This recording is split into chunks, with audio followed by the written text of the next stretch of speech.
안녕하십니까 여러분, 테크맨TV 대승냉동입니다. 예, 지금 오늘이 설이 지난 지가 2일째네요.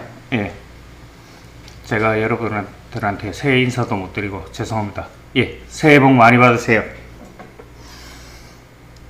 예, 제가 첫 번째 영상을 여러분에게 소개시켜 드리고 제 영상을 봤는데요.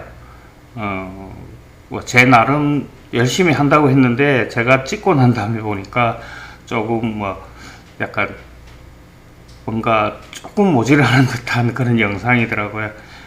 여러분들 많이 도와주셔야 될 것 같고요. 아직은 많이 어색합니다. 어색하다 보니까 그런 거니까 이해를 해 주시고요.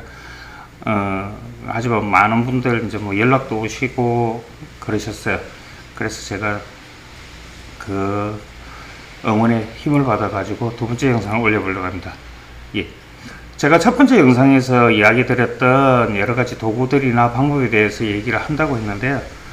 근데 지금 제가 이걸 준비를 하기 위해서 여러 가지 장비를 지금 구매를 해 놓은 상태예요. 구매를 해 놨는데 아직 그 장비들이 도착을 하지 못했어요. 예, 도착을 하지 못한 관계로 지금 아직까지 준비가 좀 덜 되고 있었어요. 자, 그래서 제가 여러분에게 제가 지금 조금 모자란 장비로 할 수 있는 것들, 예, 제가 아는 것들을 좀 이야기해 드리려고 해요. 예, 제가 가장 잘 알고 있는 냉동이나 냉장에 대해서 여러분한테 설명을 해 드리려고 합니다. 먼저 명절 지난 지 이틀 됐잖아요. 예, 우리 이틀 지났는데 요즘은 그 명절 음식을 그렇게 많이 하지는 않죠. 다들 간단하게 먹을 정도만 이렇게 하고 있는데, 그래도 손님이 많다고 하시는 분들 음식을 많이 하시고 그러셨을 거예요. 그래서 음식이 남아 있는 분들 많을 거예요. 예, 이제 이 음식을 잘 보관하셔 가지고 드셔야 되는데요. 이 보관을 하는 방법도 여러 가지가 있죠. 예, 우리가 알고 있는 지금 냉동이나 냉장을 해서 보관을 하는데, 그 전에 저희들의 이 물건을 보관하는 방법은 그냥 저장이라는 방법이 제일 많았어요. 예, 좀 선선한 곳에 이렇게 넣어두고 그렇게 했었는데, 다른 방법도 있죠. 소금을 이용해서 염장을 한다든가, 아니면 말려서 건조시켜서 수분을 없애서 보관하는 방법, 아니면 땅 속에 묻어두는 방법들, 이렇게 있었습니다. 이렇게 하면은 조금은 도움은 되고 있는데, 그렇게 긴 세월은 조금 힘들었어요. 예, 이러한 방법들이 원시적이지만 과학적이었다, 저는 그렇게 생각해요. 근데 또 다른 방법의 하나가 또 우리나라 같은 경우는 김치와 같이 물질을 발효시켜서 보관하는 방법도 있는데, 발효는 냉장이나 냉동이 아닌 또 다른 하나의 우리 조상들의 지혜가 담긴 또 다른 하나의 과학이라고 생각합니다. 예. 근데 그렇게 해도 굉장히 오랜 시간을 보관하기는 조금 힘들었어요. 예. 그래서 이 방법을 이제 많이 연구를 하고 사람들이 알아내기 시작했는데요. 예. 우리가 냉장이라고 하면 이 신선도를 유지를 해 나가는 거죠. 신선도를 유지해 가면서 이렇게 보관을 하는 거고요. 더 오랜 시간을 보관하기 위해서 저온으로 얼려서 냉동이라는 방법이 또 있어요. 예. 우리나라에는 아주 오래된 냉동 냉장에 관한 장치가 있었는데요. 유명한 것은 석빙고라고 하죠. 흔히들 잘못 알고 있는 상식으로 석빙고는 신라 시대에 만들어졌다고 하는데요. 신라 시대가 아닌 조선 시대에 만들어진 겁니다. 1800년대 초에 만들어졌다고 해요. 1800년대 초에 만들어졌고, 서울을 중심으로 해서 서빙고, 동빙고 등 서울 주변에 약 5군데가 있었고, 각 지방별로 여러 군데 있었다고 합니다.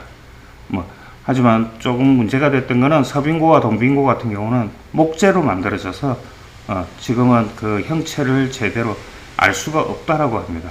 그래서 많이 남아 있는 것들은 돌로 만들어져서 상하지 않고 그대로 있었던 석빙고가 많이 남아 있는 거죠. 네. 그래서 이 석빙고라는 게 우리나라의 냉동 냉장에 관한 시작이 아니었던가, 저는 그렇게, 우리나라 쪽은 그렇습니다. 그리고 지금에 사용되고 있는 냉동 냉장은요, 미국의 윌리스 하빌랜드 캐리어라는 사람이 만들었어요. 1906년에 특허를 냈고요. 지금은 그 특허가 끝나서 누구나 이 장치를 만들어도 되죠. 이 기술을 이용한 것에는 뭐 냉동, 냉장, 뭐 초저온 냉동, 급냉, 냉각 등 뭐 여러 장치가 있는데, 뭐 에어컨도 이에 하나에 속하고요. 똑같은 원리입니다. 모든 게 똑같은 원리를 가지고 하는 거고, 이 원리는 지금으로부터 100년 전에 만들어진 거예요. 100년 전에 만들어진 원리를 아직도 사용하고 있습니다. 예, 여기서 좀 이상한 게 있죠. 캐리어 하면 생각나시는 게 뭐예요? 에어컨이죠. 예, 맞습니다. 여러분들이 현재 알고 있는 캐리어라는 에어컨과 냉동 냉장 전문 기계를 만드는 업체의 이름이 실제로는 이 냉동 이론을 만드는 캐리어 박사의 회사인 거예요. 예, 그래서 전 세계적으로 크게 지금 있죠. 예, 그렇게만 아시면 되고요.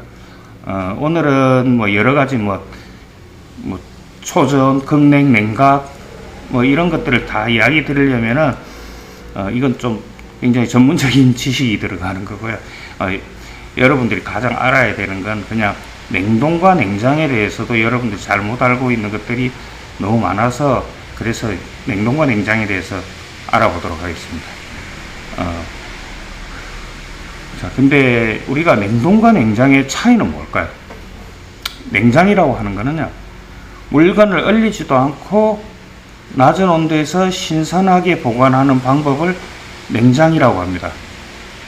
보통 이런 걸 이제 보관하는 거는 뭐 야채나 과일 같은 게 많은데요. 야채나 과일 같은 경우는 얼어버리면 그 조직이 파괴되고 맛과 식감을 잃어버리게 됩니다. 그래서 뭐 크게 권하지는 않는 건데요. 예, 뭐 경우에 따라 냉동을 하는 경우도 있지만도 거의 대부분의 뭐 이 야채나 과일 같은 냉장을 하죠. 근데 흔히 이 야채와 과일 같은 경우 우리가 보관하는 온도는 한 2도에서 5도 정도 많이 사용하게 돼요. 저희들 같은 경우는 현장에 나가면 거의 이제 냉장을 하는 경우 뭐 3도를 잘 많이 이야기를 해드려요. 예. 근데 3도를 해놓다 보면은 문제가 있어요. 예. 하나가 여기서 수분을 많이 빼앗기게 돼요. 수분을 많이 빼앗기다 보니까 말라버리죠.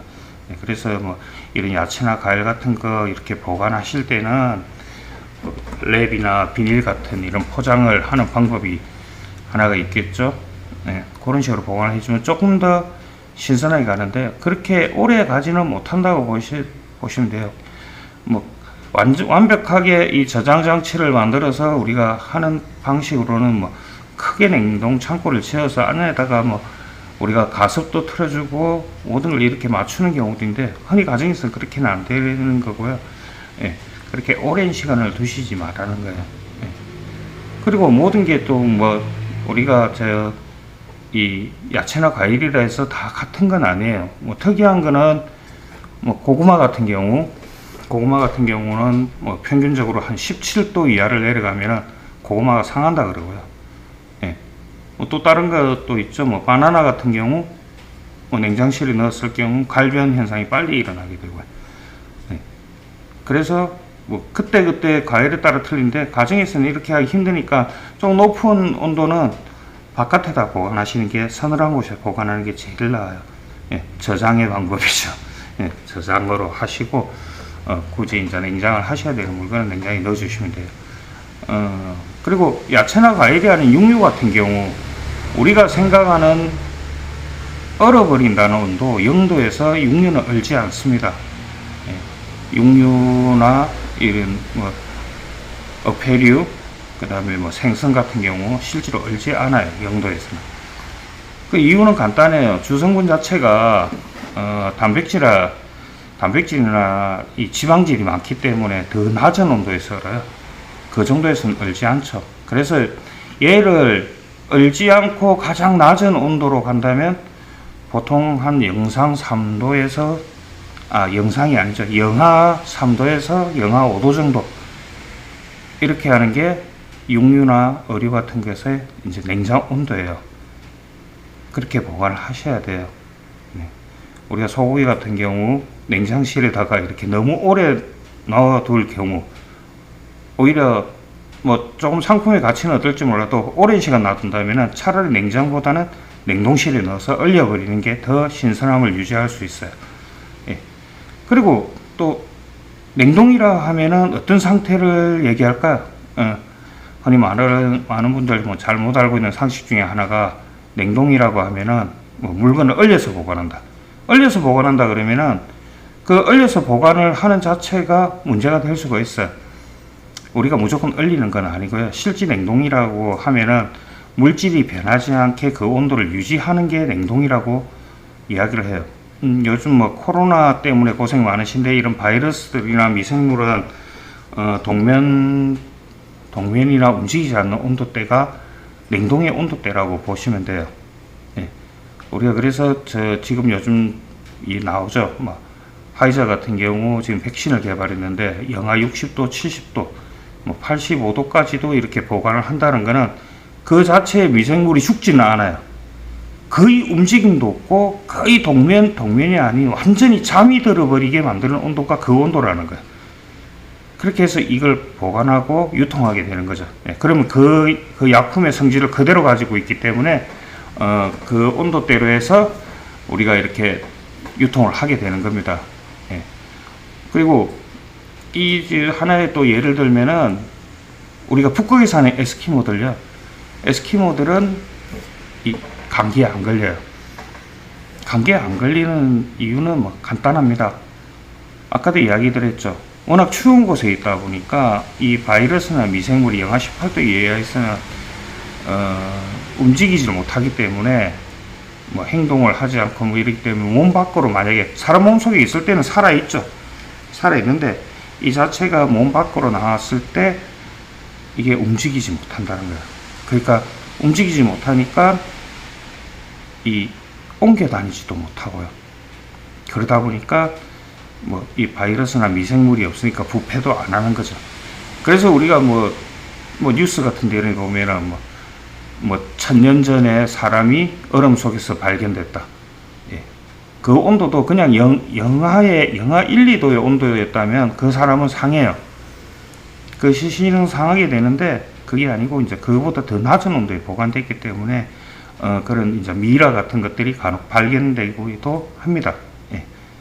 그리고 혹시 지금 뭐 집에 냉장고 냉동실에 아이스크림 있으신 분 있는지 모르겠는데 아이스크림 한번 꺼내 보세요. 아이스크림을 꺼내 보시고 유통기간이 있는지 한번 찾아보세요.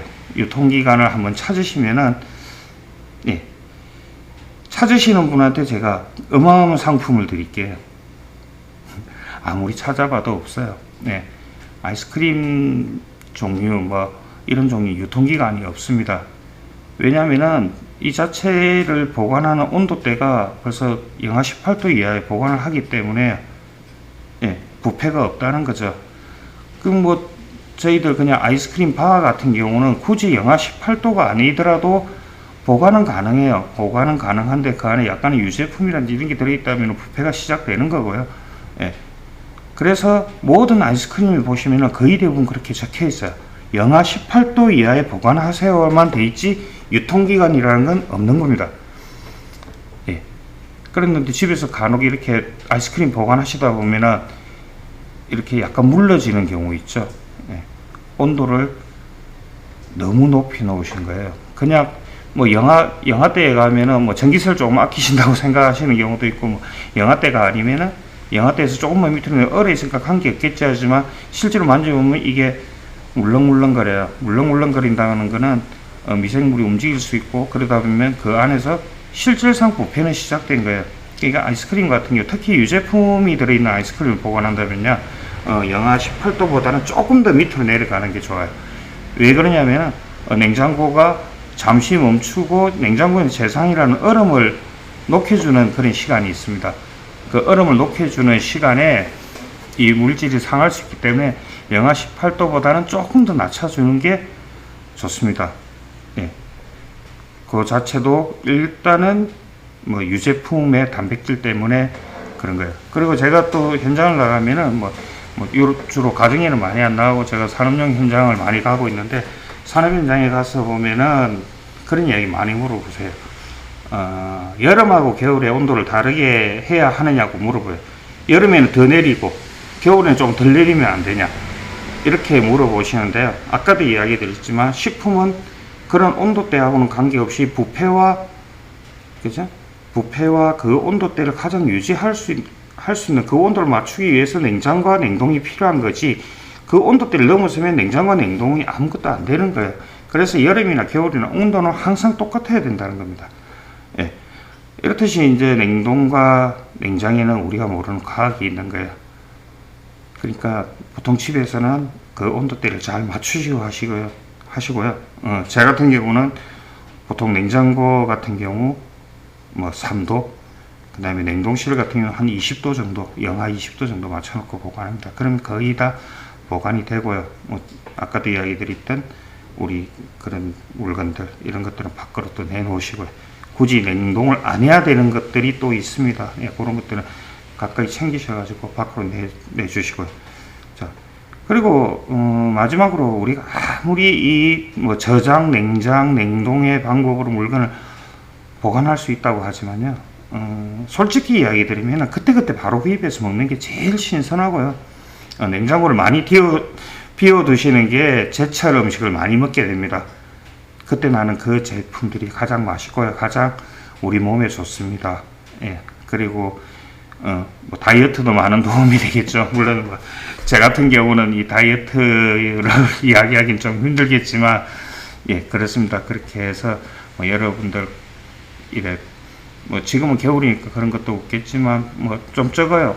그렇지만 이제 여름이나 이럴 때 식중독이나 이런 것들 잘 이렇게 하시라고 제가 오늘 냉동의 온도대나 이런 것들, 그 다음에 어떤 게 냉동인지 어떤 게 냉장인지 조금 이야기 드렸어요. 다소 아직도 안 잡혀 있다 보니까 갈팡질팡 하고 있습니다. 많은 노력을 하고 있으니까 여러분 도와주시고요. 아무쪼록 올해 하시는 일들은 다 잘 되시고 다 행복하고, 요즘은 그렇네요. 나이가 들어가다 보니까 조금 느끼는 거, 내 자신이 행복한 게 아니고 내 주위의 사람들이 모두가 행복해야 행복한 것 같아요. 예, 여러분들 다 건강하시고 행복하시길 바랄게요. 예, 이상 테크메TV 대성냉동이었습니다. 감사합니다.